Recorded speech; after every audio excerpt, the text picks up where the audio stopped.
Am, Muy buenas tardes. Y esta mañana no estaba muy convencido, le decía a mis amigos endoscopistas, de la asistencia que íbamos a tener a este evento de hepatología, porque es un enfrentamiento bastante duro. Pero mira, qué alegría realmente tener este salón lleno. Probablemente la hepatología sí se está tomando cada día más importancia. Este simposio, le agradezco mucho la invitación a CADI y a MSD, que ha sido el sponsor, con una gran ventaja que en este tipo de simposios, por lo menos cuando los presento, no hay ningún tipo de intervención por parte de la industria farmacéutica. Entonces intentaré ser lo más objetivo posible. Y la importancia de este evento, de esta presentación, es que el doctor Botero ya bien nos había comentado. Tenemos nuevos medicamentos, tenemos nuevas perspectivas y tenemos buenas noticias en hepatitis C. Pero tenemos que utilizar lo que tenemos ahora, pero algo más importante, lo que viene aún tendrá interferón ribavirina. Por tanto, tenemos efectos adversos con los cuales familiarizarnos en el día a día del manejo de los pacientes. Efectivamente, la hepatitis C es un problema de salud pública, más de 150 millones de personas infectadas en todo el mundo, pero lo más importante son estas estadísticas en estas gráficas. Tendremos todavía en los próximos 20 años muchos pacientes con hepatitis C, más casos de cirrosis, más casos de descompensación y más casos de hepatocarcinoma. Se abre cada día más el NASH, pero sin embargo esta es una patología realmente importante.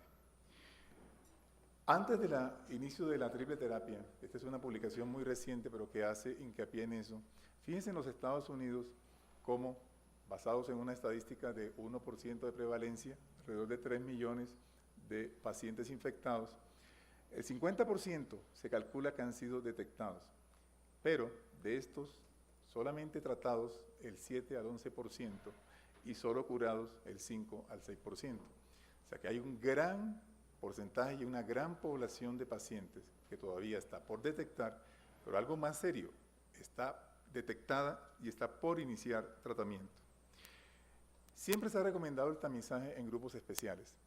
Esto lo hicimos en hepatitis B y luego cuando había una vacuna de virus B vacunamos grupos especiales, pero preocupados precisamente por esa gran prevalencia en los Estados Unidos, se ha aprobado que todas las personas que nacieron en esta fecha, entre los años 45 y 65, que corresponde a las posguerras, Corea, los hippies y todas estas cosas, pues que tienen una altísima probabilidad de tener infección por virus C, todos sean investigados para virus C. No sabemos si esto podemos extrapolarlo obviamente a nuestra población, pero indudablemente deberíamos utilizar más la detección de anticuerpos en población general. Y tenemos nuevas definiciones de terapia que nos han complicado un poco la logística. Tenemos, por ejemplo, ahora con Boceprevir un lead-in, es decir, damos interferón ribavirina, esperamos 4 semanas a ver qué pasa con la carga viral y luego adicionamos el antiproteasa. Y tenemos respuesta viral rápida extendida, que en el caso del Boceprevir, todos rezamos porque el paciente esté no cirrótico, esté negativo entre la semana 8 y 24, o con el caso de Telaprevir entre la semana 4 y 12. ¿Para qué? Para darle terapia más corta, menos efectos secundarios. Algo muy interesante es el sufrimiento de los pacientes cuando los tratábamos, esperar 6 meses para decirle estás curado. Y ya hoy la FDA, la EMEA y todos los organismos interesados han aprobado la respuesta viral sostenida a la semana 12. Y es exactamente igual a la respuesta a la semana 24, solo que para el paciente y para nosotros es mucho menos estresante decirle al paciente antes de tiempo cómo va. Y tenemos hoy excelentes pruebas para detección. Tenemos límites de detección de virus de 9 unidades. Anteriormente teníamos un problema de recaídas. ¿Por qué? Porque teníamos pruebas que detectaban 600 unidades, 500 unidades, 100 unidades. Y claro, el paciente aparentemente se curaba, pero había un rango por debajo que no detectábamos. Hoy ese rango prácticamente no existe y el que está curado, la buena noticia, está curado. Siempre les digo, por favor, revisen en su laboratorio de referencia ese límite de detección. La información siempre la van a tener a la mano para estar seguros de que están utilizando la PCR Tagman adecuada. Y es que precisamente utilizar estas cargas virales, fíjense, nos permite detectar desde 100 millones de unidades hasta niveles tan bajos, como les decía, de 9 unidades. Entonces, muy poco probable que nos queden pacientes por debajo de este nivel que se nos escapen una vez curados.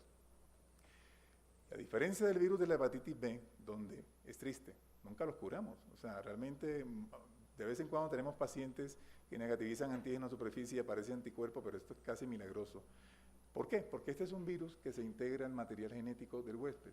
El virus C no. El virus C vive en el citoplasma y allí actúan los medicamentos y los nuevos medicamentos lo van a hacer mucho mejor.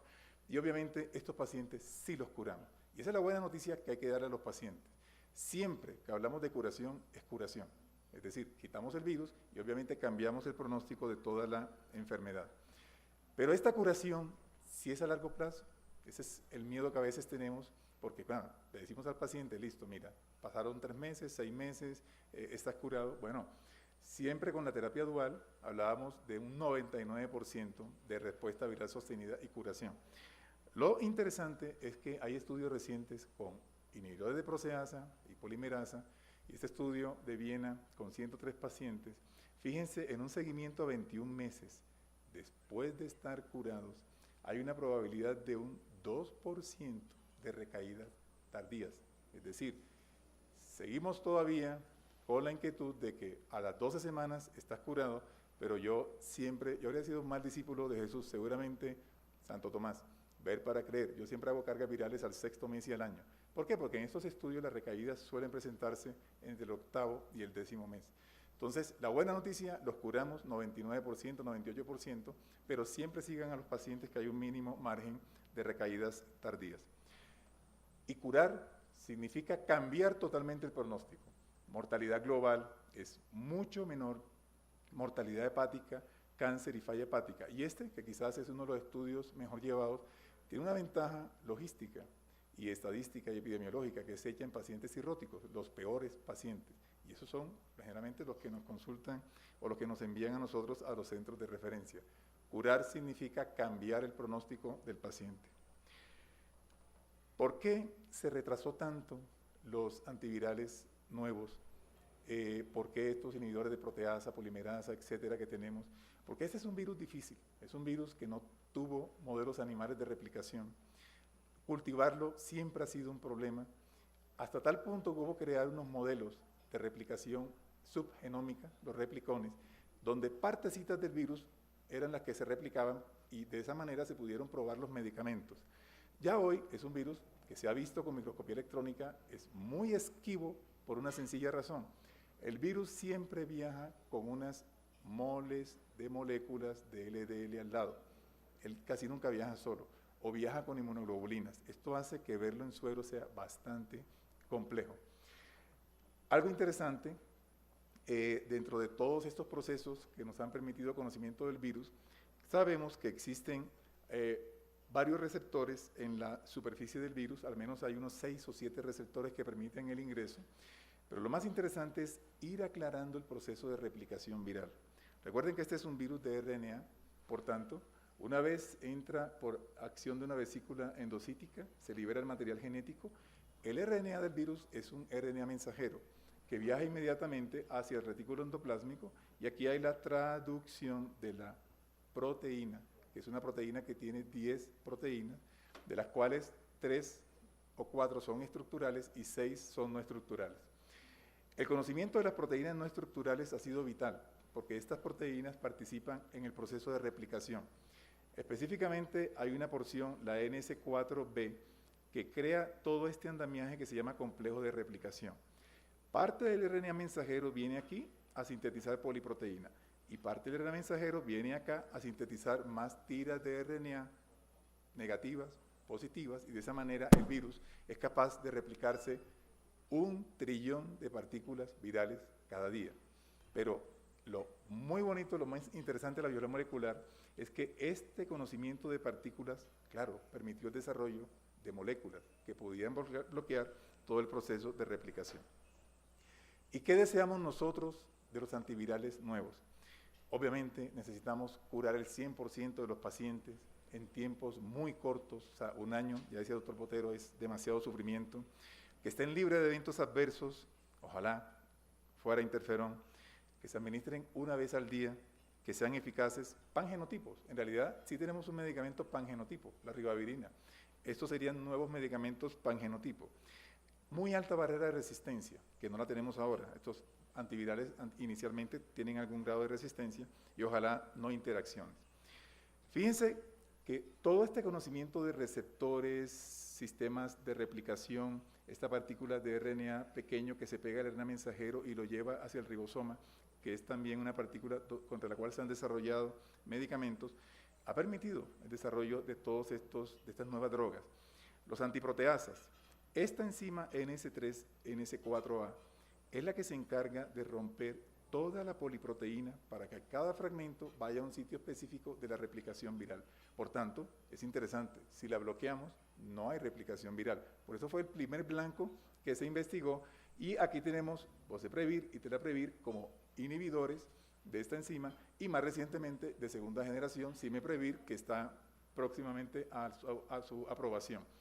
Pero tenemos la polimerasa, la RNA polimerasa que se encarga de la replicación directamente y sofosbuvir, es un inhibidor nucleócido de la polimerasa con una alta capacidad de fijarse a esta enzima, de tal manera que, claro, cada punto de esto que se está interviniendo nos va a crear nuevos medicamentos y como decía el doctor Guevara, esto es una carrera que arrancó y que no sabemos cuándo va a parar. Y lo que vislumbramos en un futuro es esto. Tenemos aprobados boceprevir y telaprevir, los dos primeros antiproteasas, NS3, NS4A, 2011. Probablemente a final de año se apruebe sofosbuvir y comenzando año cimeprevir, pero estos irán todavía con interferón ribavirina, a pesar de que ya hay protocolos, el estudio Cosmos, donde los administran ambos con y sin ribavirina. Tenemos otros inhibidores de proteasa de segunda generación, inhibidores de NS5A, que también es una partícula que participa directamente en replicación, y otras cosas que van en curso. Entonces, en 1, 2, 3 años, nuevas moléculas. Pero mientras tanto, tenemos pacientes y tenemos que tratar. Y si vamos a tratarlos, debemos hacerlo lo mejor posible. En todos estos esquemas de tratamiento, por lo menos en los últimos años, hemos tenido siempre con nosotros acompañando la ribavirina. La ribavirina es una excelente molécula, pangenotipo, nadie sabe qué hace, todos sabemos que nos ayuda, y es que tiene al menos 5 puntos o 5 mecanismos de acción, inhibiendo inosine monofosfato deshidrogenasa, que es una enzima sobre la cual actúa micofenol atomofetil, actúa inhibiendo los genes de respuesta a interferón, la RNA polimerasa dependiente de RNA, es un mutágeno directo sobre el RNA y actúa también sobre células linfocitos. Tiene 5 mecanismos de acción al menos. Cuando una molécula tiene tantos mecanismos, uno siempre piensa, ¿cuál es el más importante? Para fines prácticos, nos acompaña y nos acompañará todavía, y quizás en las terapias libres de interferón, algunas moléculas deban ser asociadas a ribavirina para evitar recaídas.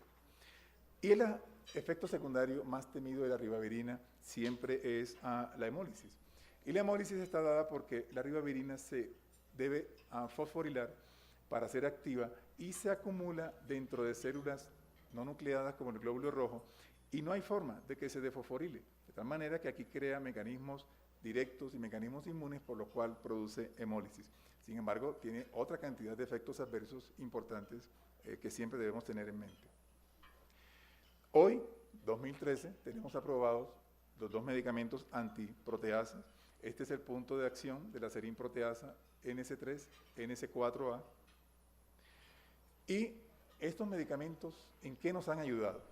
Fíjense los estudios de boceprevir y telaprevir en pacientes naïf. Hay un aumento en la respuesta viral sostenida de un 30%. Hemos ganado mucho en comparación con la terapia dual con ambas moléculas.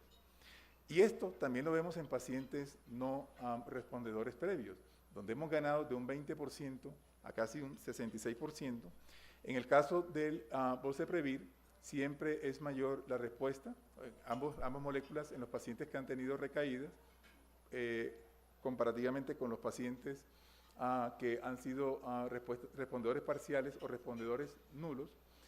Y el estudio inicial de retratamiento de boceprevir no incluyó respondedores nulos. Entonces, hubo que hacer un estudio posterior, el PROVAI, donde se demostró que al menos el 40% de los respondedores nulos podían responder a esta molécula, que es una cifra muy parecida al telaprevir.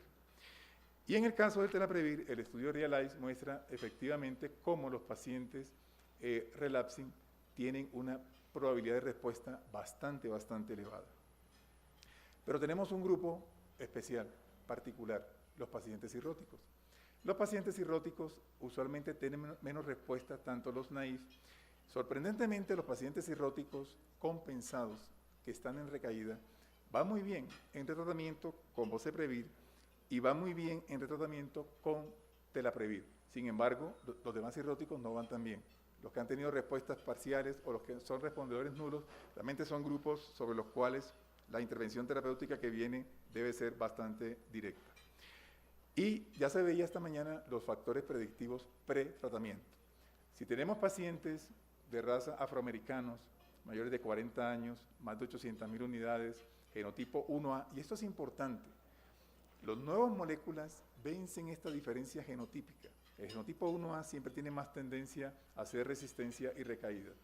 Obviamente los fibróticos avanzados F3, F4 tienen menos respuesta y los pacientes con cambio de interleuquina 28, CST, OTT tienen menos respuesta.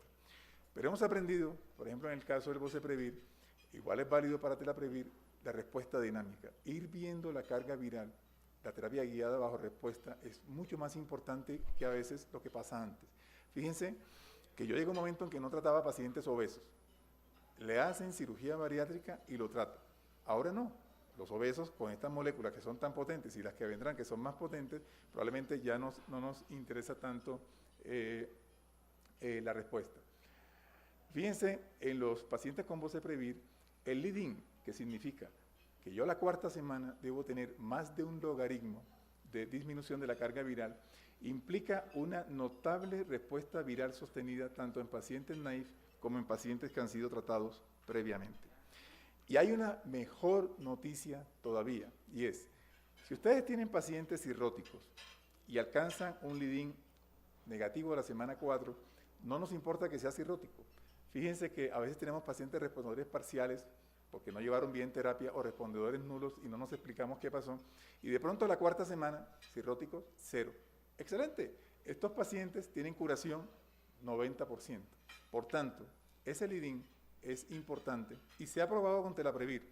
Se probó en retratamiento y está aprobado en este momento para pacientes respondedores nulos. Yo por lo menos pienso que esta es una forma adecuada de llevar terapias y a veces no malgastar recursos o fondos de manera innecesaria. La pregunta sería, ¿todos los pacientes con hepatitis C deberán recibir terapia? Bueno, los expertos nos la responden. Y el doctor Liang es el director de la División de Hepatitis Viral del Instituto Nacional de Salud de los Estados Unidos. Por tanto, creo que es la persona más acertada para responder a esta pregunta. Y en New England, él lo responde. Todos los pacientes son candidatos a terapia. Pero principalmente aquellos que tienen fibrosis avanzada, ya sea naïf o recaídas, los pacientes F0, F2 podrían diferirse hasta tener terapias más efectivas. ¿Pero por qué podrían diferirse? Porque tenemos, primero, moléculas inhibidores de proteasas que son efectivas de genotipo, selectivas para genotipo 1, pero que tienen interacciones, efectos adversos y pueden promover resistencia. Lo que más nos limita con la terapia actual no es ni siquiera la respuesta. Si uno analiza la respuesta de los estudios que vienen del neutrino, del QES 1, QES 2, comparativamente con los pacientes respondedores a terapia dual, lo que se gana es un 30 o 40%. Es muy similar realmente, pero claro, no tienen quizás todos los eventos adversos que tienen estas moléculas que utilizamos en la actualidad. Le mostraba al principio, en la época de la terapia dual, qué porcentaje de pacientes infectados están siendo tratados. Y uno diría, bueno, aparecieron nuevas moléculas, creo que vamos a tener la oportunidad de tratar más pacientes, y no es tan cierto. Este estudio, realizado entre la Universidad de Miami, por el grupo de Miami y Dallas, Texas, fíjense, en este grupo tomaron 50% de pacientes naïf, 40% F3, F4. El 50% no se trataron, a pesar de tener indicación, porque tenían contraindicaciones, descompensaciones, comorbilidades, eventos adversos previos, etc. El 22% por decisión del paciente, porque había dudas, porque había problemas con el seguro. En Estados Unidos, problemas con el seguro. O sea, ¿qué se puede decir de nosotros? Problemas con las EPS. porque eran menos de F2, porque bueno, querían esperar nuevas terapias porque les habían hablado de que había nuevos medicamentos. Y fíjense, 19% de pacientes con hepatitis C a este momento están recibiendo terapia en los Estados Unidos. Es decir, 80% están esperando, ya sea porque no pueden utilizar interferón porque tienen contraindicaciones o porque la gente está en expectativa de nuevos medicamentos. Y fundamentalmente se han incluido pacientes obviamente en recaídas y F3, F4. Uno de los problemas que tenemos con los estudios de registro de medicamentos es la ultra selección de pacientes, es decir, perfectos. Incluimos cirróticos perfectos, incluimos hepatitis C perfectas, y luego mis pacientes no son perfectos, mis pacientes son diabéticos, hipertensos, asmáticos, tienen 40 cosas. Esto hace que en los estudios de registro, fíjense los eventos adversos, 10, 12%. Y luego salen los estudios de vida real y los efectos adversos son de 50%. Entonces dice, bueno, ¿qué pasó acá? ¿Me engañaron? ¿No me dijeron? No, simplemente es una cuestión, supongo que de facilitar la aprobación de medicamentos, pero cuando ya estamos en marcha tenemos dificultades, porque nuestros pacientes sí van a tener una cantidad de problemas que quizás no se vieron tan reflejados en los trials originales. Fíjense ejemplos. Este estudio del doctor Calleja, del Hospital Puerta del Hierro, que es un estudio multicéntrico español, presentaron en el ICER este año, 102 pacientes. Primer problema, 86% cirróticos. Y resulta que los trials de Boceprevir y Telaprevir incluyeron máximo 19%, 20% de pacientes cirróticos. Entonces, claro, 86% de cirróticos, 33% de eventos adversos, y se muere la gente, 2% de mortalidad. Y tienen infecciones severas en el 20% y hacen anemias severas. Toca modificar dosis, eritropoyetina, transfundir, etcétera, y toca parar tratamientos. Entonces, claro, estos ya son estudios en la práctica, en nuestra vida diaria de pacientes. Y este estudio en Estados Unidos es otro reflejo. Este estudio de la Administración de Veteranos, donde se comparó Boceprevir contra Telaprevir, cirróticos entre 25 y 40%, más alto que los estudios de registro. Y fíjense, interrupción de terapia, la tercera parte. O sea, no se extrañen ni se estresen porque ustedes tengan que parar tratamiento. Tenemos que parar tratamiento porque la vida del paciente está por encima de todo. O sea, si vemos algún riesgo, obviamente que no lo vamos a asumir. En nuestro caso, por ejemplo, en un corte que hicimos desde el 1 de agosto hasta el 30 de mayo, fíjense, nosotros 61% de pacientes cirróticos. Yo recuerdo que esto lo teníamos en un póster y el doctor Esteban Mesey de Johns Hopkins y Moisés Diago de España, de Valencia, vieron el póster y me dijeron, Rolando, tendrás problemas serios cuando inicies terapia en estos pacientes. Pues claro, hemos tenido realmente problemas bastante importantes. ¿Por qué? Porque manejamos pacientes cirróticos. ¿Y cuál es el problema de los pacientes cirróticos? Son los que requieren terapia más urgente. Pues el doctor Liang nos dice, mire, todos deben tratarse, pero por favor, denle prioridad a F3, F4. Sí, doctor Liang, pero es que estos son los que más se van a complicar. Ah, bueno, eso, no sé, ese es tu problema realmente. Ese es nuestro problema realmente. Y estos pacientes tienen menor respuesta viral sostenida, más complicaciones, requieren monitoreo frecuente. Mire que hay días que yo termino mi consulta ordinaria y tengo esperando 8, 10, 12 pacientes de virus C.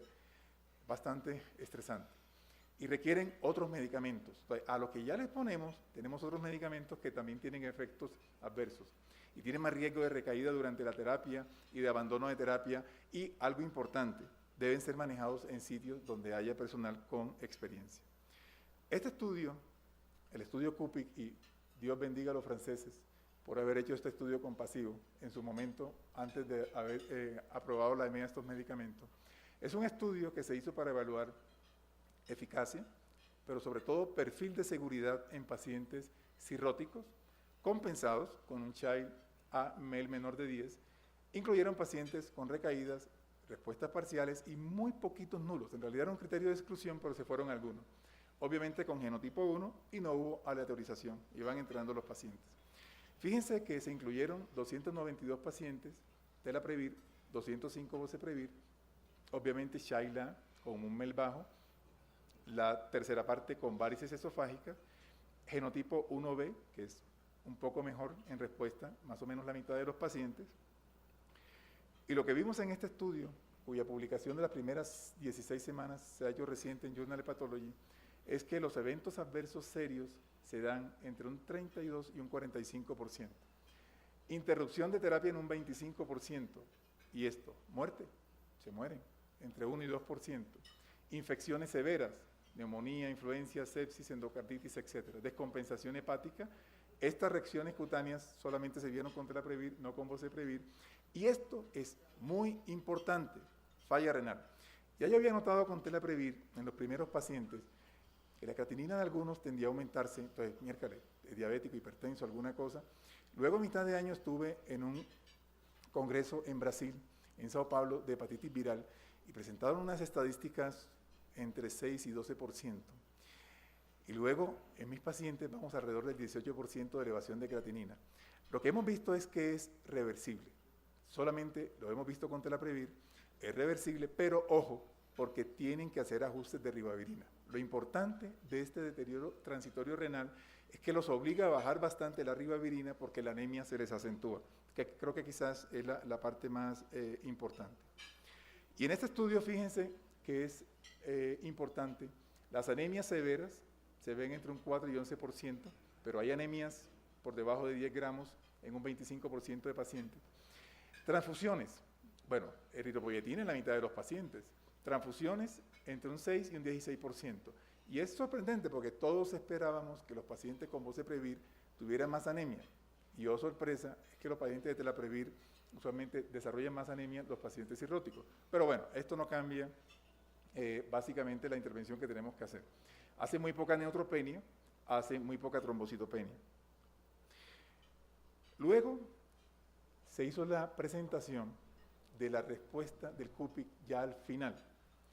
Y fíjense cómo los eventos adversos ya no eran del 40%. Al finalizar el estudio, 51 a 54% de pacientes habían desarrollado eventos adversos, se había tenido que parar 45% de los pacientes, no el 22% de los pacientes, y obviamente había una mortalidad entre 1.5 y 2%. Es decir, en la medida en que progresamos en la terapia, no nos liberamos de problemas. Los pacientes, mientras tengan medicación, deben estar controlados porque pueden tener complicaciones en cualquier momento de la evolución. Y en este CUPIC, fíjense, interesante, los pacientes con menos de 100.000 plaquetas y albúmina menos de 3.5 tenían complicaciones severas en el 44% hasta la semana 16. Pero al final del estudio, 51% tuvieron complicaciones, pero 21% respuesta viral sostenida. Es decir, sometemos a un riesgo enorme a pacientes que ya sabemos que tienen marcadores de complicaciones con una posibilidad de respuesta quizá más baja que los pacientes trasplantados. Es impresionante. Por eso decía el doctor Botero, tengan mucho cuidado con estos pacientes si los van a incluir, que se pueden incluir, pero en centros donde tengan trasplante a la mano o posibilidad de enviar inmediatamente a trasplante, porque la posibilidad de descompensación es bastante alta. Y al final, fíjense que boceprevir siempre ha sido un medicamento más débil. O sea, digamos, farmacodinámicamente es más lento el efecto, pero al final el 40% de los pacientes alcanzaron respuesta viral sostenida, es decir, no hubo diferencia entre los dos medicamentos. Lo interesante, al analizar los nuevos estudios que ya están publicados o que están próximos a publicar, el QUES, que es con cimeprevir, con interferón ribavirina 1 y 2, y el neutrino, que es con sofosbuvir, genotipo 1, que es el que nos interesa. Este es 1, 4, 5 y 6, pero veamos el genotipo 1. Fíjense la población de pacientes cirróticos incluidos. Dios vuelva a salvar a los franceses. Es decir, que nos hagan otro CUPIC, porque yo sé que son medicamentos más seguros, pero necesitaría tener la certeza de que haya más cirróticos incluidos en estos trials. Y estos estudios son de pacientes naïf, es decir, mis cirróticos que no han respondido, todavía no sé cómo irán con estas moléculas porque no se han liberado los estudios en estos pacientes. Es decir, van en fase 2, no tenemos liberados los estudios de fase 3. Pero esto siempre ténganlo en mente. Va súper bien, tasas de respuesta buena, 90%. En cirróticos no son tan buenas. Pero bueno, son un poco mejores que lo que tenemos ahora, pero ojo, menos cirróticos. Y quizá esa hiperbilirubinemia de cimeprevir se nos vuelve un problema en los cirróticos porque ¿cómo convenzo yo a un paciente que está verde y le digo, no, mira, tranquilo, esto es un problema competitivo del Cimeprevir con los transportadores de bilirrubina, 15 de bilirrubina. Claro, ya estoy casi demandado. Entonces, necesito que en los cirróticos me den la seguridad de que estos efectos secundarios, que aparentemente son mínimos, no son efectos secundarios reales a futuro. En nuestro caso, hicimos un corte en junio con los primeros 29 pacientes. Fíjense, tenemos 70% de pacientes cirróticos. Yo tengo un problema. Claro, lo que me envían a mí son los pacientes más malos. Y hemos tenido que parar terapias, tanto con Boceprevir como Telaprevir, en el 25% de los pacientes. Y hemos parado terapias por crisis psiquiátricas, por neutropenia, por un paciente que en la segunda dosis hizo una hemorragia intraventricular con lead-in de Boceprevir. Pero bueno, hubo que parar la terapia. Problemas cardiovasculares que aparentemente no eran evidentes y se hicieron evidentes. Entonces, lo importante es que no haya mortalidad. Cuando ustedes tengan alguna duda de cómo va la terapia, no va bien, pidan consejería. Y si ya tienen la certeza de que la cosa no va bien, paren tratamientos. Realmente a mí me da dolor para estas terapias, pero bueno, ¿qué voy a hacer? No quiero que al paciente le suceda algo peor. Los eventos adversos a la terapia los vemos en un 95% de los pacientes, ya sea mínimos, máximos, pero todos. Y estos eventos adversos nos ponen ansiosos a nosotros, ponen ansiosos a los pacientes, pueden hacer que hagamos disminuciones de medicamentos que no tendríamos por qué haber hecho. Tenemos que reconocerlos, obviamente, porque manejarlos implica facilitar la adherencia y siempre, siempre hay que educar. Tenemos que educarnos y hay que educar a los pacientes sobre estos eventos adversos. En el caso de interferón ribavirina, esto es bastante conocido. Los primeros días muy acentuado el flu-like, las molestias generales, la anemia, la neutropenia, la depresión. El virus se da depresión, pero además la acentuamos con el interferón. Y tenemos mucho cansancio por la anemia, porque hacen hipotiroidismo, etc. Y tenemos nuevos eventos adversos o acentuación de los eventos adversos anteriores. Fíjense, mis pacientes se quejan de que cuando inician Boceprevir la comida no les sabe a nada. Bueno, entonces yo debo haberles dicho que eso iba a pasar. Y muy pocos pacientes realmente experimentan pérdida de peso por esta dificultad. Y tienen el doble de posibilidades de anemia. Bueno, ya eso lo sabíamos. O sea, tenemos que estar preparados para eso. Y tienen una cuarta parte de probabilidad de desarrollar neutropenia. Igual pasa con Telaprevir, solo que con Telaprevir tenemos molestias anorrectales y esta es otra mentira verdadera. Resulta que las molestias anorrectales se dan más o menos entre un 4-12%, y yo les puedo jurar que el 90% de mis pacientes en las primeras 2 semanas me llaman por algo. Es más, yo les dejo una fórmula siempre ya de manejo de molestias anorrectales. Prurito, dolor, sangrado. Yo le digo a la enfermera que está conmigo, 12%, pues mujer, esto es casi que 90%. Claro, nos están pasando más cosas cuando llevamos a los pacientes a la vida real. Y tenemos anemia, importante, y tenemos obviamente los riesgos de reacciones alérgicas que se conservarán un poco, quizás con Cimeprevir, menos acentuado, con este inhibidor de proteasa de segunda generación. Y tenemos prurito, es increíble, pacientes que no hacen ningún tipo de rash y les pica todo. Entonces yo generalmente les dejo antihistamínico de entrada porque hacen prurito en cuero cabelludo, hacen prurito anal, entonces hay que estar pendiente de esas incomodidades. Por efectos académicos, los eventos adversos es más fácil dividirlos en estas 7 condiciones y comencemos por los más frecuentes, los que más generalmente nos estresan. Y fíjense, la clasificación, es una clasificación de la OMS, la clasificación de anemia. Hablamos de clínicamente significativa si la hemoglobina baja de 10, es decir, aquí en este punto debemos comenzar a hacer alguna intervención. Si la neutropenia baja de 750, grado 3, debemos comenzar a hacer alguna intervención, y si las plaquetas bajan de 50.000, algunos dicen 70.000, pues obviamente que tenemos que hacer algo por el paciente. La anemia, usualmente, en el caso del Boceprevir, tiene unas características muy particulares, y es, en las primeras 4 semanas hay una reducción de 2 o 3 gramos de hemoglobina, y luego cuando ponemos Boceprevir se reduce 1 gramo. Mentira, otra mentira. Yo lo que veo en mis pacientes y lo que se ha visto en todos los estudios es que bajan 2 o 3 gramos y aquí, si no paramos bola, es que se nos baja acá al suelo. O sea, esto no sé realmente en los estudios cómo hicieron para llegar a esta conclusión, que la presentan en todos los eventos y todos los congresos, como quien dice, pongan Boceprevir que no pasa nada. y en la práctica real pongan Boceprevir y empiecen a correr o arranquen Telaprevir de entrada y comiencen a correr porque realmente empiezan las dificultades. Y el interferón produce supresión de la médula ósea, la ribavirina produce hemólisis y Boceprevir y Telaprevir todavía no sabemos exactamente, podría ser a nivel de médula ósea, no tenemos muy claro. Lo que sí es cierto es que sí puede ser médula ósea por una sencilla razón. Los pacientes nos responden hoy menos a eritropoyetina que cuando hacíamos terapia dual. En terapia dual yo ponía eritropoyetina y la hemoglobina subía.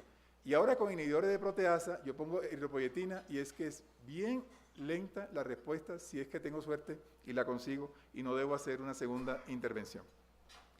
¿Y cuáles son los factores que predicen anemia? Obviamente, ya les decía, ojo con el riñón. Siempre que arranquen con una creatinina por encima de 1.1, 1.2, hagan depuración y si se les va subiendo, vigilen la función renal. Obviamente la exposición a ribavirina, más dosis de ribavirina, la masa corporal, más dosis de ribavirina y el grado de fibrosis, más riesgo de toxicidad. Pero en el CUPIC, fíjense, el sexo femenino, que ha sido muy bueno para terapia de virus C, es un factor predictivo de anemia. El no usar lidín, o sea, si yo arranco con Telaprevir, tengo más riesgo de hacer anemia. Eso no es malo, simplemente que hay que estar pendiente de esa posibilidad. Y si tengo un paciente de más de 65 años, obviamente arranco con anemia, ya de entrada, pues tengo más posibilidades de desarrollar anemia. ¿Pero quiere decir que los pacientes anémicos no los trato? No, debo tratarlos. Y más porque hay estudios que nos muestran que los pacientes con anemia tratados, ojo, de isotripeterapia, tienen mejor sobrevida que los anémicos no tratados. Es decir, que la anemia es un problema que debo enfrentar de alguna manera desde el inicio. Ya sea, lo pongo a comer, le doy hierro, eritropoyetina antes, o simplemente rezo y arranco con hemoglobina de 11. O sea, de alguna manera debo iniciar terapia porque los estudios me dicen que los pacientes con virus C, anémicos, tienen mayor mortalidad si no los trato. Y este estudio, que es un estudio muy interesante, que está en curso de publicación, es un estudio en el cual se hizo con Boceprevir, pero probablemente muchos datos puedan ser extrapolados a Telaprevir. Es un estudio en el cual se iniciaron terapia con lidín y apenas los pacientes desarrollaron hemoglobinas por debajo de 10, es decir, anemia clínicamente significativa, por definición, se aleatorizaron a dos brazos. O se bajaba ribavirina en una sucesión de 200 miligramos cada semana o cada 2 semanas, o se le ponía eritropoyetina. El primer resultado importante que tenemos de este estudio es cualquiera de las dos intervenciones que hagamos, la respuesta viral sostenida es igual. Es decir, si yo bajo ribavirina o yo pongo eritropoyetina, pues perfecto, la respuesta va a ser exactamente igual. ¿Y hay valores o algunos resultados que me predigan la posibilidad de anemia? Pues claro, la hemoglobina basal, la edad mayor de 40 años, si tengo fibrosis o cirrosis, y la actividad de esta enzima, la inosine monofosfato deshidrogenasa, que hay algunos laboratorios en Colombia liderados por infectólogos que la están midiendo, es una enzima que con inhibidores de proteasa, no solamente los nuestros, los de VIH, si tiene ciertos genotipos, facilita la aparición de anemia o puede predecirse la aparición de anemia. Esto realmente no sé en la práctica qué tan útil sea hacerlo, o si es mejor ir vigilando, o si yo sé antes que voy a desarrollar anemia, me preparo mejor, no sé, porque probablemente los estudios todavía son muy pocos. Lo importante de este estudio es cómo debemos hacer la modificación y la intervención. Si yo voy a reducir ribavirina, por favor, no bajen más del 50% de la dosis. La buena noticia es que es mejor que cuando era terapia dual, 80, 80, 80. ¿Ok? 80% de ribavirina, interferón 80% del tiempo. No, ahora con 50%, pero por favor intenten no bajar de 600 miligramos. Ojalá, en el caso del Boceprevir, empiecen la intervención después de la 6ª semana, o sea que ya lleven 2 semanas al menos consolidadas de Boceprevir. Y ojalá inicien con carga viral negativa. Si el paciente es carga viral negativa en la semana 4ª, 5ª y tienen anemia y ustedes hacen la intervención que tienen que hacer, no modifica la respuesta viral sostenida. Esto es bastante interesante. Por lo general la hemoglobina se acentúa la reducción en este estudio más entre la semana 4 y 12. Y ojo, en este estudio ya lo que veníamos viendo en nuestros pacientes, la eritropoyetina tarda 2 o 3 semanas en comenzar efectos. ¿Qué hago yo?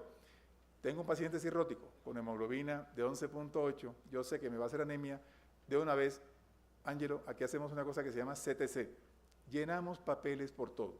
Tenemos que llenar un papel para que nos apruebe el sistema de salud. Yo lleno un CTC por eritropoyetina, de entrada lo tengo listo. ¿Por qué? Porque tardo 2 o 3 semanas en comenzar el efecto y 2 o 3 semanas en que me entreguen la medicación. O sea, vamos totalmente desfasados a menos que nos preparemos con anticipación. Las recomendaciones en este estudio son, si vamos a reducir ribavirina, por favor hágalo 200 miligramos, una vez por semana, 2 veces por semana, y van vigilando la hemoglobina. Si van a iniciar eritropoyetina, nosotros no tenemos la megadosis de Estados Unidos, con los nefrólogos hemos llegado a un acuerdo, poner 4.000 unidades 3 veces por semana, y es la dosis que empleamos. Pero ojo, si ustedes están haciendo esta intervención y tienen la precaución de pedir reticulocitos y están bajos, ojo, si yo tengo anemia hemolítica por ribavirina, los reticulocitos deben aumentarse. Si tengo reticulocitos bajos es porque tengo la médula ósea bloqueada. ¿Qué hago? Pues bajo interferón. Eso ayuda a desbloquear un poco la médula ósea. Y recuerden que las dosis entre 1 y 1.5, en el caso del interferón alfa 2B, no cambian la respuesta, o 135, 180 tampoco modifican mucho la respuesta, o sea que ustedes, reticulocitos, no hay respuesta, bajen interferón, eso les ayuda. Y transfunción, o sea, si yo tengo hemoglobinas de 8, 8 y medio, el paciente está muy sintomático, ya yo he hecho intervenciones, pues debo transfundir al paciente. Alguna vez yo me estresaba porque llevaba un paciente, 1, 2 pacientes transfundidos, y hablando con el doctor Diago, decía, Moisés, tengo este problema, tengo pacientes 1 o 2 veces, paro las terapias, me dice, cuando lleves 9 transfusiones las paras, es decir, ya yo llevo pacientes transfundidos 9 veces para poder sostener la terapia. Tranquilo, descansé un poquito. Transfundir no es alegre ni para los pacientes ni para nosotros, pero hay pacientes cirróticos que hacemos todo lo posible por sostener el tratamiento. Fíjense, ribavirina, eritropoyetina, no hay diferencia en la respuesta. Obviamente yo escojo bajar ribavirina, pero además, porque la eritropoyetina no está aprobada para hepatitis C. Nuestro sistema de salud muy amablemente nos las da, pero si quisieran no dárnoslas, quizás pudieran no entregarlas. No, nadie ha dicho que poner eritropoyetina aumente la respuesta viral sostenida. Aumentamos costos con efectos tardíos y, ojo, eritropoyetina tiene riesgo, y tiene riesgo de trombosis venosa profunda. O sea que yo estoy dando un medicamento que me da riesgos en los pacientes. En esta publicación que les recomiendo, hay un algoritmo al final donde al paciente, como es hecho con Boceprevir, se le hace el lead-in, se adiciona Boceprevir. Fíjense qué interesante. Si es F0 o F2, los pacientes se hacen controles cada 2 semanas. Pero si es cirrótico, cada semana hay que hacer control de hemograma, independiente de cómo vaya la respuesta. ¿Okay? Si la hemoglobina baja de 10, yo bajo ribavirina, máximo hasta un 50%, y en los cirróticos, ojo, si baja de 11, ya yo comienzo a bajar ribavirina, porque estos bajan a una velocidad impresionante. Entonces el mismo estudio recomienda que no sea 10, sino 11, porque la bajada es bastante rápida. En las siguientes 2 semanas, obviamente, si yo voy bajando ribavirina, llego al 50% y estoy preocupado porque no sube la hemoglobina, yo debo adicionar eritropoyetina. Y esa adición en el estudio se dio en más del 35% en los pacientes cirróticos, mucho menos en los no cirróticos. Si yo tengo la suerte de que bueno, fíjense lo del interferón pegilado, si los reticulocitos están bajos, si los pacientes bajan la hemoglobina de 8.5, transfundirlo. Si yo tengo la suerte de que la hemoglobina va subiendo, y a veces nos pasa, hacemos los controles, terminamos Telaprevir, por ejemplo, tenemos 600 de ribavirina, la hemoglobina va en 12, yo aumento ribavirina. O sea, la idea es que la ribavirina siempre va a aumentarse a un nivel menor que la dosis inicial, pero siempre traten de ponerla en el mayor valor que puedan conseguir. Los otros efectos hematológicos, y los hemos tenido, en el caso de la neutropenia, si los neutrófilos bajan de 1000, se baja la dosis de interferón. ¿Okay? Si bajan de 750, ponemos filgastrin. Yo apenas llegan a 1900, voy pidiendo filgastrin de una vez. Y el filgastrin nosotros lo utilizamos en dosis mucho menores que los oncólogos. Utilizamos 300 microgramos semanales y nos va súper bien. Hay un filgastrin pegilado que lo he pedido, nunca me lo han entregado.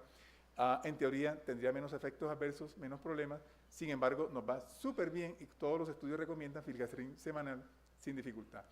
Pero si los neutrófilos me bajan de 500 y está cirrótico sobre todo, yo me pregunto, ya tengo filgastrin, ya bajé interferón, ¿qué hago? Pues obviamente legalmente debo suspender terapia. Porque es que los insertos de terapia dicen que si los interferón y ribavirina, bajas de 500, ya hay que parar el tratamiento. Entonces, ¿yo para qué me voy a enfrentar con un abogado? Yo debo evitar que me llegue a este punto en la medida de lo posible. Y luego tenemos la trombocitopenia, si baja de 70, para tranquilidad de algunos, o de 50, entonces reducimos interferón. Ojo con el trombopac. Este es un agonista de trombopoyetina que se ha venido estudiando hace años y hay una publicación única en New England Journal que recomienda su uso en pacientes que van a ser llevados a cirugía. ¿Okay? Nadie ha dicho utilícenlo en todos los pacientes con hepatitis C. Si se presenta una trombosis portal y tengo el primer caso de un paciente cirrótico, que un hematólogo hace 4 meses le inició el trombopac y ya está en Colombia el medicamento, y oh sorpresa, cuando me lo mandan a evaluación, ¿qué toma? Esto, digo, ecografía Doppler, porta totalmente trombosada. ¿Tenía ecografía antes? No, miércoles. Y entonces, claro, el trombopac tiene ese problema, que puede dar trombosis. No tenemos autorización para utilizarlo en todos los pacientes cirróticos con virus C. Si bajan las plaquetas de 20.000, obviamente ni soñamos con continuar terapia. Filgastrin tiene efectos secundarios y el trombopac tiene efectos secundarios. Los efectos psiquiátricos, ya nos mencionaba el doctor Botero. Los pacientes se suicidan, miren las estadísticas. Casi el 1% de pacientes no solamente tienen ideas suicidas, es que podrían potencialmente suicidarse. Y ahora con triple terapia estoy pero bien tenso porque algunos pacientes me han comentado cosas como, doctor, hoy amanecí, que es que mi vida no vale un peso, me asomé al balcón del 7º piso y le juro que no me tiré por mis hijos. Miércoles, calma, alto. Pacientes que aparentemente no tenían grandes problemas depresivos. Hay que estar muy pendiente de todas estas manifestaciones. Fatiga, alteraciones de sueño, irritabilidad. La depresión está presente antes por el virus en un porcentaje alto y se acentúa. Pero lo más importante es que nosotros tenemos intervenciones. Tenemos medicamentos, ojo, con los antiproteasas tenemos interacciones medicamentosas, entonces no podemos utilizar todo. Tenemos escitalopram, paroxetina. Si yo tengo la duda de que un paciente está deprimido, no inicio terapia con antivirales. Yo trato la depresión, una preemptive terapia, y luego ya comienzo los medicamentos antivirales. Y si el psiquiatra me dice, mira, es que este paciente está muy mal, yo paro tratamiento indudablemente. El insomnio, que es muy frecuente, utilizamos hidroxicina, solpidem y evitamos al máximo benzodiazepinas por las interacciones con inhibidores de proteasa. Y psicosis, yo hasta ahora no he tenido estos procesos y si los tengo los mandaré al psiquiatra, no creo que utilice estos medicamentos, pero si pillara algo con tendencia psicótica, la familiar o el familiar me dijeran algo, seguro que iría al psiquiatra en las siguientes horas. El flu-like lo va a tener todo el mundo, el interferón, y esa es una de las cosas que nos quitaremos de encima algún día, entre un 70 y 95% de pacientes. Enseñarle al paciente cuándo aplicarse la ampolla, el acetaminofén, hidratarse. Esto es un proceso que generalmente las enfermeras que nos acompañan hacen muy bien y que va cediendo con el transcurso de las semanas, pero lo tenemos siempre en las primeras 4 o 6 semanas o quizá un poco más de tiempo. Los efectos dermatológicos, ustedes que ahora estamos preocupados por el telaprevir, pero efectos dermatológicos los teníamos desde antes, hasta en un 80% de pacientes. Claro, dice, pero ¿cómo así? Claro, piel seca, cerosis, prurito, dermatitis. Estos son efectos dermatológicos. Lo que pasa es que no le prestábamos atención. Las mujeres sí le prestaban atención o le prestan atención con la terapia. Doctor, la piel se me reseca, me quemo con el sol, se me cae el cabello. Los hombres casi nunca prestamos atención. Pero estos son efectos cutáneos. Tenemos reacción en los sitios de aplicación, que a veces pueden ser severas por malas aplicaciones. Pero tenemos manifestaciones propias del virus. Tenemos porfiria cutánea, crioglobulinemia, líquen plano, que se asocian al virus y que yo debo reconocer porque estas sí se curan con terapia antiviral. Y ahora obviamente tenemos el telaprevir.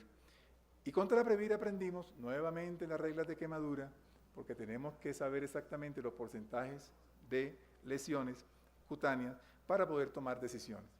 La mayoría de pacientes, en realidad, cremas humectantes, hidratantes, corticoides tópicos van muy bien porque son reacciones muy leves. Moderados son menos del 50%, entonces yo debo saberme la regla de los porcentajes del cuerpo. O sea, las 2 piernas, 36%, tronco, 18, o sea, para poder saber si es menor o mayor del 50%.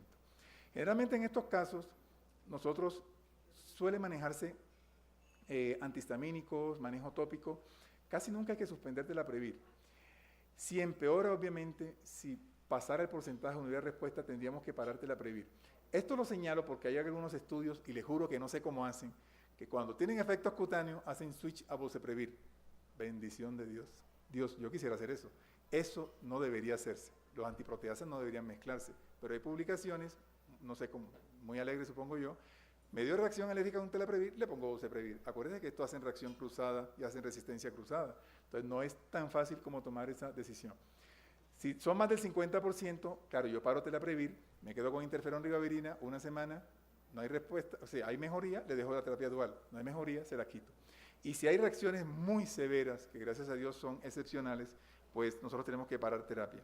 Y esos son algunos ejemplos, esto no se ve muy claro, de RAS muy leves, RAS en las piernas, RAS en el tronco. Hasta ahora, por reacciones cutáneas, no hemos tenido que parar y ya vamos en la segunda corte de tratamiento después de en junio con telaprevir y gracias a Dios ningún paciente hemos tenido que parar por efectos adversos cutáneos. Gastrointestinales, claro, la comida no me sabe a nada, ¿qué hago? Pues no sé, le damos chicle, le damos mentas, pero sobre todo le explicamos bien al paciente que es un efecto secundario de la medicación. Y casi todos tienen dispepsia, entonces toman esomeprazol. Y ojo, que si tienen náuseas o distensión, las cisapridas, nosapridas y todas estas pridas hacen interacción con inhibidores de proteasa, así que no se les ocurra darla. Ponemos con cisaprida, 0, pero es que para mí todas las pridas son iguales, o sea que yo no las voy a utilizar. Levosulpirida es una buena opción, no tiene metabolismo hepático. Y como vamos a utilizarla un tiempo corto, quizás no vaya a haber ginecomastia ni otros efectos secundarios. Yo la empleo generalmente por 4 o 6 semanas y va súper bien, 3 veces en el día, 25 miligramos. Las veces que he intentado poner Placil no va muy bien, hacen más de las cosas que no deberían hacer. No me gusta mucho esta medicación. Hacen diarrea, ambos, telaprevir, boceprevir, que acentúan a la diarrea que ya veíamos con interferón. Loperamida, ajustamos grasa en el caso del telaprevir y perfecto.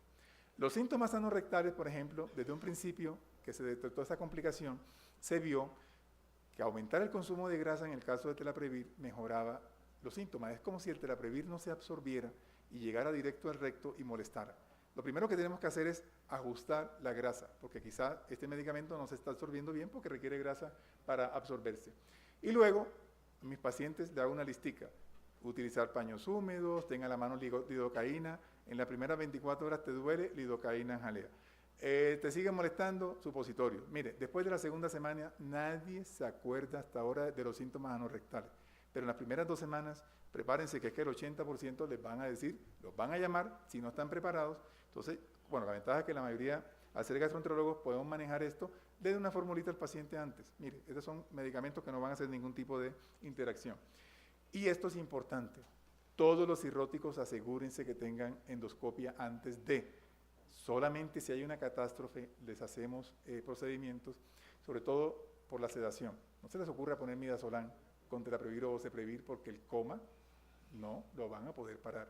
¿Okay? Entonces tengan mucho cuidado con las endoscopias, evítenlas al máximo. Endocrinos, fíjese el hipotiroidismo.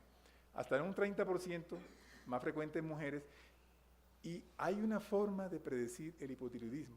Como es inducido por interferón y es autoinmune, si nosotros pidiéramos en los pacientes anti-TPO y antimicrosomales, estos son los pacientes que tienen más riesgo de hacer hipotiroidismo. Entonces quizá la recomendación es, los pacientes hepatitis C, vamos a iniciar interferón, miren a ver cómo está su tiroides, miren su TSH y si es posible, mujeres, pídanle marcadores de autoinmunidad en tiroides, porque son los que más van a hacer hipotiroidismo. Por lo general esto acentúa los síntomas, puede aparecer hasta un año después. Hemos tenido pacientes que finalizamos terapia y un año después hipotiroidismo. Dios mío, bueno, estamos pendientes. La mayoría realmente mejoran y en muchos pacientes quitamos los medicamentos, pasan 6 meses, un año, quitamos la suplencia de tiroxina. Otros efectos que yo no quisiera tener, sin embargo, hemos tenido sarcoidosis pulmonar con interferón. No hemos tenido ninguna de estas cosas raras, ni neurológica, una hemorragia subconjuntival que paramos la terapia por la trombocitopenia, no por la hemorragia, pero que son efectos que hay que tener muy en mente siempre. Doctor, estoy viendo borroso, hasta que no se demuestre lo contrario, neuritis óptica, se va al oftalmólogo. Es un efecto secundario del interferón. Yo nunca lo he visto, pero si un paciente me dice eso, seguro que se va al oftalmólogo o tengo que hacerle un fondo de ojo a ver qué está sucediendo. El otro punto importante, fastidioso de estos medicamentos, en el sentido de que tenemos que tener mucho cuidado, es las interacciones. Con Cimeprevir y Sofosbuvir esto va a ser mucho más tranquilo. Pero fíjense toda la lista de medicamentos que tenemos que tener mucho cuidado. Entonces, diabéticos, hipertensos, antihipertensivos, estatinas. Entonces, ojo, porque cada medicamento que el paciente reciba hay que estarlo revisando. Y para eso utilizamos esta página, el HepDoc Interaction. Esta es una página diseñada especialmente por los laboratorios y simplemente ustedes entran a esta página, están los antivirales, están todos los posibles medicamentos que pueden hacer interacción y les aparecen unos semáforos, verde, amarillo, rojo, que les indican, verde, no pasa nada, amarillo, tenga cuidado, rojo, no se le ocurra utilizar la medicación. Lo complejo de esta página, por lo cual yo siempre los envío a estas referencias, es que, miércoles, este medicamento hace interacción y ahora ¿qué le pongo? La página no les dice qué van a poner, ¿ok? Entonces tendrían que tener algunas de estas referencias al lado para que ustedes vean, no, este antihipertensivo tiene más riesgo de hacer problemas, o el paciente está con trazodona y me puede hacer más crisis hipertensiva, entonces le debo cambiarle por escitalopram. Bueno, listo, entonces en estas guías, digamos, escritas, están las alternativas de tratamiento. Nosotros por protocolo nunca iniciamos una terapia de virus C si el paciente antes no es revisado, miramos si es naïf o terapia previa, todos los medicamentos que reciba el paciente, todas las enfermedades asociadas, miramos que no haya contraindicaciones a los medicamentos, hacemos carga viral genotipo, tuvimos suerte en una época, nos regalaron interleuquinas y haremos una publicación sobre eso, hacemos lo que podamos, biopsia, fibrotest, nos han prestado fibroscan varias veces, entonces tenemos muchos pacientes con fibroscan, pero siempre tenganlos clasificados desde el punto de vista histológico. Nada de que, doctor, me iniciaron terapia hace 6 meses y estoy haciendo anemia. Y perdón, ¿y cómo está tu hígado? No, no sé. ¿Cómo así? No sé, es que nunca me hicieron hígado. No, por favor, tengan siempre clasificado la F, F0, F1, F2, lo que sea, pero ténganlo clasificado. Ecografía en todos, endoscopia sobre todo en los pacientes cirróticos, esto más que todo en los cirróticos buscando tumores, perfil completo, clasificamos child mail, y esto es importante. Nunca, jamás comenzamos terapias sin firmar consentimiento.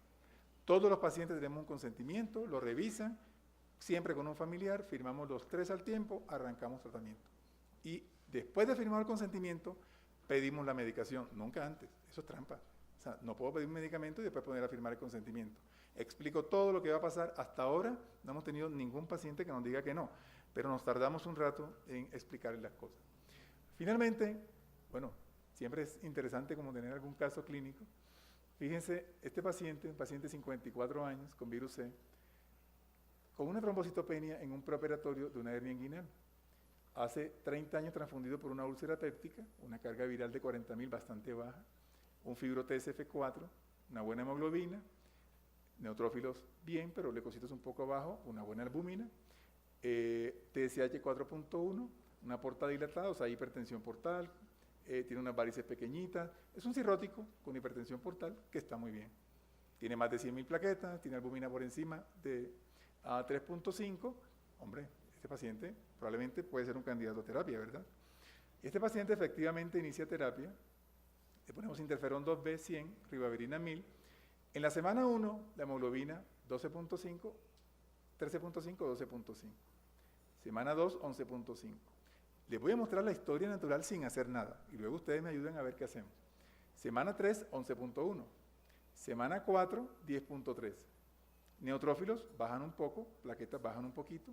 A la cuarta semana, la buena noticia es que carga viral es tan bajita que es negativa. Excelente. A la sexta semana, hemoglobina 9.8. La buena noticia es que si debo hacer algún cambio, ya tengo carga viral negativa. Dios, si esto nos pasa, súper, excelente. El paciente eleva la TSH y se queja de moridera, y es que se les van a quejar de moridera. Astenia, dinamia, insomnio, náusea, epigastralgia, pérdida de apetito, la digeusia. Sigue bajando la hemoglobina. Ojo, que me bajan los neutrófilos de 800 a 680, las plaquetas a 70.000, TSH sigue alta, algo de hemorragia subconjuntival. Bueno, se pone como no debe ponerse, solicita incapacidad laboral, esto lo piden, hay pacientes muy listos, lo pasan pidiendo a cada rato, uno tiene que ser muy cuidadoso, y sigue la carga viral negativa. Entonces, preguntas. Este paciente arrancó controles semanales. ¿Sí está justificado quebrar el sistema de salud con controles semanales?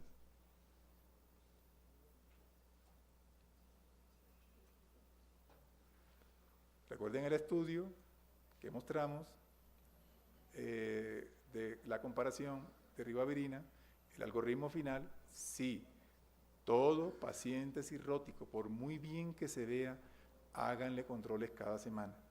Bien, además, ya tenemos un escrito que va a buscar un abogado. En Gastroenterology publicaron que este algoritmo va así. Los cirróticos, no, por favor, no se metan en problemas. Ya no solamente es que tenemos algo legal, sí está indicado hacerle controles semanales. ¿Y en qué semana iniciaríamos intervenciones para la anemia? ¿Y cuál sería la intervención que haríamos? ¿Qué esperaríamos? Acuérdese, 13.5 al inicio, 12.5, 11, tal, y de pronto nos baja 10 punto algo, 9.8.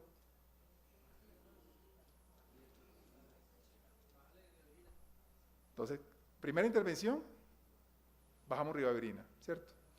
Y luego, hombre, apenas la hemoglobina baja de 10, que es una anemia clínicamente significativa, tenemos que hacer intervención.